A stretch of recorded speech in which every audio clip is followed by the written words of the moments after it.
Hello, ജോബ്സെല്ലാൻ്റെ പുതിയൊരു വീഡിയോയിലേക്ക് ഏവർക്കും സ്വാഗതം. നമ്മൾ ഇന്ന് വന്നിരിക്കുന്നത് ഒരു സെൻട്രൽ ഗവൺമെൻറ് ജോബുമായിട്ടാണ്. നമ്മുടെ കൊച്ചിൻ ഷിപ്പ്യാർഡിലാണ് ഇപ്പോൾ ഇത് വിളിച്ചിരിക്കുന്നത്. നമ്മുടെ കോൺട്രാക്ട് ബേസിലെ നിയമനമാണ്. ക്യാൻറ്റീനിലാണ് വിളിക്കുന്നത്. ജനറൽ വർക്കർ എന്ന പോസ്റ്റിലേക്കാണ് ഇപ്പോൾ വിളിച്ചിരിക്കുന്നത്. ഇതിപ്പം വിളിച്ചിരിക്കുന്നത് ക്വാളിഫിക്കേഷൻ എന്ന് പറയുന്നത് 7th സ്റ്റാൻഡേർഡ് പാസ് ആണ്. അതുപോലെ നിങ്ങൾക്ക് മലയാളത്തിലും നല്ല നോളജ് വേണം. അതുകൂടാതെ നിങ്ങൾക്ക് 1 year സർട്ടിഫിക്കറ്റ് കോഴ്സ് ഫുഡ് പ്രൊഡക്ഷനിലോ ഫുഡ് ആൻഡ് ബിവറേജ് സർവീസിലോ ഉണ്ടെങ്കിൽ, അതല്ലെങ്കിൽ 2 year vocational certificate catering and restaurant മാനേജ്മെൻറ്റിലോ ഉണ്ടെങ്കിൽ നിങ്ങൾക്ക് മുൻഗണനയൊക്കെ ലഭിക്കുന്നതാണ്.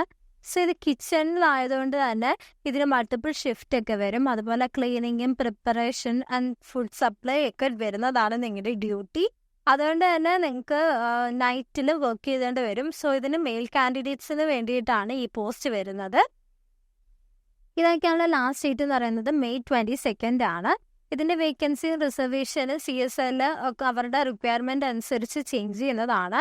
ഇപ്പോൾ അഡ്വർടൈസ്മെൻറ്റ് വന്നതനുസരിച്ച് ജനറലിന് 7 vacancy, OBC 7 vacancy, EWS 1 vacancy, അങ്ങനെ ടോട്ടൽ 15 വേക്കൻസിയാണ് റിപ്പോർട്ട് ചെയ്തിരിക്കുന്നത്.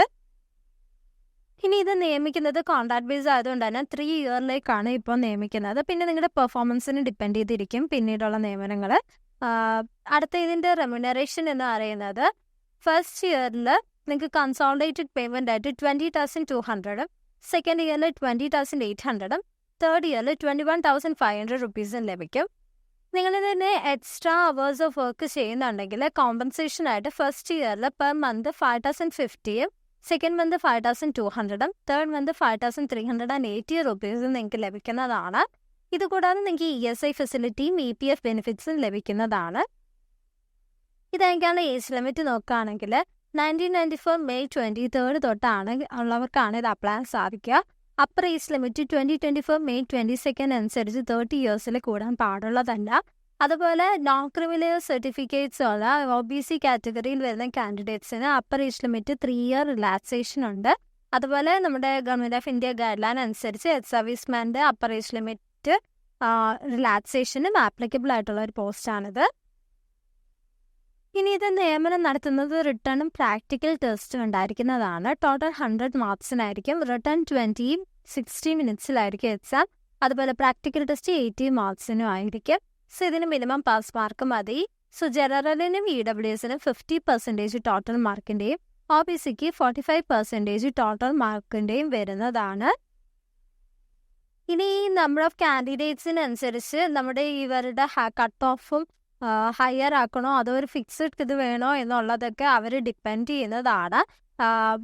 1:6 റേഷ്യോയിൽ കൂടുതലാണെങ്കിൽ കട്ട് ഓഫ് ചിലപ്പം കൂട്ടുന്നതായിരിക്കും അവർ. ഇനി ഓൺലൈൻ ആപ്ലിക്കേഷൻ റിസീവ് ചെയ്യുന്നതനുസരിച്ച് അവർക്ക് കിട്ടുന്ന ആപ്ലിക്കേഷൻ സ്ക്രൂട്ടനി ചെയ്തിട്ട് ഷോർട്ട് ലിസ്റ്റ് ചെയ്തിട്ടായിരിക്കും അവർ നിങ്ങൾക്ക് ഷോർട്ട് ലിസ്റ്റ് ചെയ്യുന്ന കാൻഡിഡേറ്റ്സിനായിരിക്കും ഈ സെലക്ഷൻ പ്രോസസ്സ് അറ്റൻഡ് ചെയ്യാൻ സാധിക്കുന്നത്.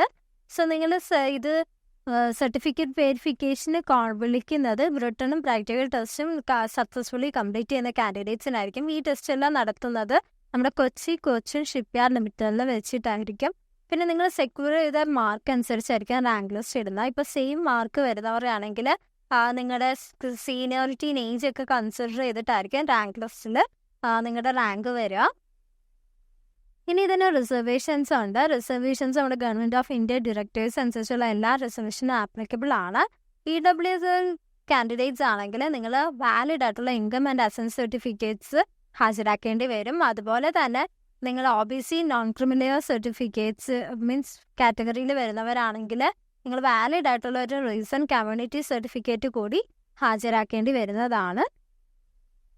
ഇനി ഇതിൻ്റെ ക്വാളിഫിക്കേഷൻ ഞാൻ നേരത്തെ പറഞ്ഞിട്ടുണ്ടായിരുന്നു. ആ ക്വാളിഫിക്കേഷൻ എന്ന് പറഞ്ഞാൽ നിങ്ങൾ വാലിഡ് ആയിട്ട് സ്റ്റേറ്റ് സെൻട്രൽ ഗവൺമെൻറ്റിൻ്റെയോ അല്ലെങ്കിൽ AICTE അപ്രൂവ് ചെയ്തിട്ടുള്ള എക്സാമിനേഷൻ ബോർഡോ യൂണിവേഴ്സിറ്റിയോ ഇൻസ്റ്റിറ്റ്യൂട്ടിൻ്റെയോ കീഴിൽ നിന്നുള്ള പോസ്റ്റ് സർട്ടിഫിക്കറ്റ് ആയിരിക്കണം നിങ്ങളുടെ കയ്യിൽ വേണ്ടുന്നത്. അല്ലെങ്കിൽ നിങ്ങൾ ഇതിൻ്റെ ഇക്വലൻ്റ് ആയിട്ട് വെച്ച് അയക്കുന്നതാണെങ്കിൽ നിങ്ങൾ ഈ ഇക്വലൻസി സർട്ടിഫിക്കറ്റ് കൂടി ഹാജരാക്കേണ്ടി വരും. ഇനി ഇത് അപ്ലൈ ചെയ്യുമ്പോൾ ആപ്ലിക്കേഷൻ ഫീസ് ഉണ്ട്. ഓൺലൈനായിട്ടാണ് നമ്മൾ പേയ്മെൻറ്റ് ചെയ്യുന്നുണ്ട്. 200 റുപ്പീസാണ് ആപ്ലിക്കേഷൻ ഫീസ്. നിങ്ങൾക്ക് ഇത് ഡെബിറ്റ് കാർഡോ ക്രെഡിറ്റ് കാർഡോ ഇൻ്റർനെറ്റ് ബാങ്കിങ്ങോ വഴി ഇത് അപ്ലൈ ചെയ്യാൻ സാധിക്കും. ഇത് അയക്കേണ്ട ലാസ്റ്റ് ഡേറ്റ് March 22 തന്നെയാണ്. വേറെ ഏത് രീതി പേയ്മെൻറ്റ് നടത്തിയാലും സ്വീകരിക്കുന്നതായിരിക്കില്ല. അതുപോലെ SC/ST വരുന്ന കാറ്റഗറിയിൽ വരുന്ന കാൻഡിഡേറ്റ്സിന് ഫീ എക്സംഷൻസും ആപ്ലിക്കബിൾ ആണ്.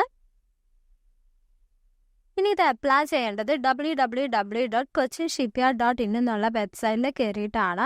കരിയർ പേജിൽ പോവുക, CSL കൊച്ചിയുടെ അതിൽ വൺ ടൈം രജിസ്ട്രേഷൻ വഴിയിട്ട് വേണം നിങ്ങളിത് അപ്ലൈ ചെയ്യാൻ വേണ്ടിയിട്ട്.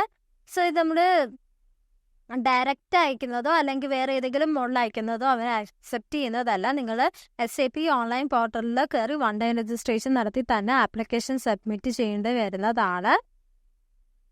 നിങ്ങൾ സെലക്ഷൻ സമയത്ത് കൊടുക്കുന്ന ഡീറ്റെയിൽസിൻ്റെ എല്ലാം വെരിഫിക്കേഷന് നിങ്ങൾക്ക് നടത്തേണ്ടതായിട്ട് വരും, അല്ലെങ്കിൽ നിങ്ങളുടെ ആപ്ലിക്കേഷൻ റിജക്റ്റ് ചെയ്യുന്നതാണ്. സോ നിങ്ങൾ ഓൺലൈനായിട്ട് അപ്ലൈ ചെയ്ത് കഴിഞ്ഞാൽ നിങ്ങളുടെ സോഫ്റ്റ് കോപ്പിയോ അല്ലെങ്കിൽ പ്രിൻ്റ് ഔട്ടോ കയ്യിൽ കരുതേണ്ടതാണ്. അതിനകത്ത് നമുക്ക് യൂണിക് രജിസ്ട്രേഷൻ നമ്പർ കൂടി കാണുന്നതാണ്. പിന്നെ ഇതിൻ്റെ ഹാർഡ് കോപ്പി നിങ്ങൾ കൊച്ചിൻ ഷിപ്പ്യാർഡിലോട്ട് സെൻഡ് ചെയ്യേണ്ട ആവശ്യമില്ല. പിന്നെ നിങ്ങൾ ഇത് അപ്ലൈ ചെയ്യുന്ന സമയത്ത് എന്തെങ്കിലും ഡൗട്ടോ അല്ലെങ്കിൽ ട്രബിൾ ഷൂട്ടിങ്ങോ എന്തെങ്കിലും വരുവാണെങ്കിൽ ലാസ്റ്റ് ഡേറ്റിൻ്റെ ദിവസം നിങ്ങൾക്ക് അന്ന് വൈകിട്ട് 4 മണി വരെ നിങ്ങൾക്ക് അവരുടെ മൊബൈലിലോ ഫോണിലോ കോൺടാക്ട് ചെയ്താൽ ഡീറ്റെയിൽസ് ഒക്കെ അവർ ക്ലിയർ ചെയ്യുന്നതാണ്. ഇതിൻ്റെ ഡീറ്റെയിൽസോ അല്ലെങ്കിൽ അമെൻമെൻറ്റ്സ്, മോഡിഫിക്കേഷൻ അങ്ങനെ എന്തെങ്കിലും ചേഞ്ചസ് വരുവാണെങ്കിൽ CSLൻ്റെ ഒഫീഷ്യൽ വെബ്സൈറ്റിലായിരിക്കും അത് പബ്ലിഷ് ചെയ്യുന്നത്. സോ നിങ്ങൾക്ക് എന്തെങ്കിലും ഡൗട്ടൊക്കെ ഉണ്ടെങ്കിൽ നിങ്ങളത് ഫ്രീക്വൻ്റ് ആയിട്ട് വിസിറ്റ് ചെയ്തുകൊണ്ടിരിക്കുക. അതുപോലെ തന്നെ നിങ്ങൾക്ക് എന്തെങ്കിലും ഡൗട്ട് വരികയാണെങ്കിൽ അവരുടെ ഇമെയിൽ കോൺടാക്ട് ചെയ്യുക. career@cochinshipyard.in എന്നുള്ള മെയിലിലോട്ടാണ് നിങ്ങൾ മെയിൽ ചെയ്യേണ്ടത്. സോ ഇതിൻ്റെ ഡിസ്ക്രിപ്ഷനിൽ ഞാൻ ഡീറ്റെയിൽസും കാര്യങ്ങളും ഒക്കെ കൊടുത്തിരിക്കാം. ഡിസ്ക്രിപ്ഷൻ ചെക്ക് ചെയ്യുക. അതുപോലെ ഈ ആപ്ലിക്കേഷൻ ഫുൾ വായിച്ച് നോക്കിയിട്ട് ശേഷം അപ്ലൈ ചെയ്യാം. So the very best. Thank you. Bye-bye.